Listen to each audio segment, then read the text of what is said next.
Welcome back અને હવે નજર કરીશું અન્ય સમાચારો પર। રાજ્યમાં ઠંડીનો ચમકારો યથાવત છે। નલિયામાં 8.8 ડિગ્રી તાપમાન નોંધાયું છે અને સૌથી ઠંડુ શહેર પણ અત્યારે નલિયા બન્યું છે। કંડલા એરપોર્ટમાં 10.9 ડિગ્રી તાપમાન નોંધાયું છે। અમદાવાદમાં 13.1, ગાંધીનગરમાં 12.4, ડીસામાં 12.4, વડોદરામાં 12.8, સુરતમાં 14.8 ડિગ્રી તાપમાન નોંધાયું છે અને આ તરફ દમણમાં 13.6 ડિગ્રી તાપમાન રહ્યું છે। ભુજ અને કંડલા પોર્ટમાં 14.5 ડિગ્રી તાપમાન નોંધાયું છે। વલ્લભ વિદ્યાનગરમાં પણ તાપમાન ગગડ્યું છે અને ત્યાં પણ 14.8 ડિગ્રી તાપમાન નોંધાયું છે।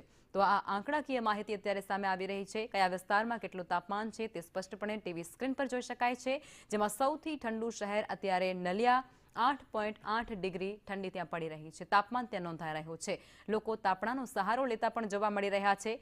તો ગુલાબી ઠંડી જેમાં હવે વધારો થતો જોવા મળી રહ્યો છે અને ત્યારબાદ જે લોકો છે તે સવારમાં મોર્નિંગ વોક કરતા પણ નજરે પડી રહ્યા છે। યોગ, પ્રાણાયામ અને પ્રત્યારામ કરતા પણ નજરે પડી રહ્યા છે।